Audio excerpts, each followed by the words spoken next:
বাংলাদেশের খবরের দিকে নজর রাখবো। বাংলাদেশের মানুষ কিন্তু জানিয়ে দিয়েছে তারা কি চায়, কিন্তু তারপরেও সরকার গঠন কিছুটা অনিশ্চিত। নিরঙ্কুশ জয় পেলেও এখনই ক্ষমতায় বসতে পারছে না বিএনপি। অন্তর্বর্তী প্রধান মোহাম্মদ ইউনূসের হাত থেকে দায়িত্ব হস্তান্তরের সাংবিধানিক প্রক্রিয়ায় আটকে রয়েছে গোটা বিষয়টা। স্পিকার পদ কার্যত শূন্য থাকায় নির্বাচিতদের শপথ গ্রহণ শুরু করা যাচ্ছে না। নির্ধারিত সময়সীমা পূর্ণ হলে প্রধান নির্বাচন কমিশনার উদ্যোগ নিতে পারবেন। ফলে স্পষ্ট রাজনৈতিক রায় থাকলেও সোম বা মঙ্গলবারের আগে নতুন সরকার গঠনের সম্ভাবনা কিন্তু খুবই কম। ভোটে জয়ের পরেও ক্ষমতায় বসতে না পারা, এ যেন গণরায়ের উপর সংবিধানের তালা। ভোটে জিতেও এখনই ক্ষমতায় বসতে পারছেন না তারেক রহমানের বিএনপি। নিরঙ্কুশ সংখ্যাগরিষ্ঠতা সত্ত্বেও নতুন সরকার গঠন আটকে রয়েছে সাংবিধানিক জটিলতায়।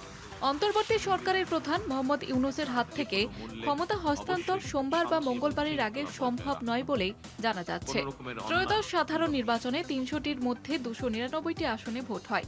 বেসরকারি ফল অনুযায়ী ২১২টি আসনে জয় পেয়েছে বিএনপি। জামাতেও তাদের জোট সঙ্গীরা পেয়েছে ৭৭টি আসনে। দুটি আসনের ফল আইনি কারণে স্থগিত থাকলেও সরকার গঠনের পথে সংখ্যাগত বাধা নেই। গেজেট প্রকাশ হয়েছে, কিন্তু শপথ গ্রহণ না হওয়ায় প্রশাসনিক প্রক্রিয়া থমকে। সংবিধানে জটে আটকে নতুন সরকার, সংখ্যাগরিষ্ঠতা পেয়েও অপেক্ষায় বিএনপি। শপথ আটকে অপেক্ষায় ক্ষমতা হস্তান্তর। স্পিকার সংকটে থমকে রাজনৈতিক প্রক্রিয়া। স্পিকার নেই, কে পাঠ করাবেন শপথ বাক্য? প্রশ্নে সরকার গঠন। সংবিধান অনুযায়ী নির্বাচিত সাংসদদের শপথ পাঠ করাবেন জাতীয় সংসদের স্পিকার বা তার মনোনীত ব্যক্তি। কিন্তু দ্বাদশ সংসদের স্পিকার শিরিন শারমিন চৌধুরী পদত্যাগের পর অনুপস্থিত এবং কাউকে দায়িত্ব দিয়ে যাননি। শোনা যাচ্ছে তিনি দেশ ছাড়া। এক হত্যা মামলায় গ্রেপ্তার হয়ে বিদায়ী ডেপুটি স্পিকার শামসুল হক টুকু এখন কারাগারে। ফলে শপথ আয়োজন নিয়ে তৈরি হয়েছে অচলাবস্থা। সংবিধানে বলা আছে, ফল ঘোষণার ৩ দিনের মধ্যে স্পিকার শপথ গ্রহণ অনুষ্ঠান না করালে পরবর্তী ৩ দিনের মধ্যে দায়িত্ব নেবেন প্রধান নির্বাচন কমিশন। সেই সময়সীমা পূর্ণ না হওয়া পর্যন্ত নতুন সরকার গঠন সম্ভব নয়।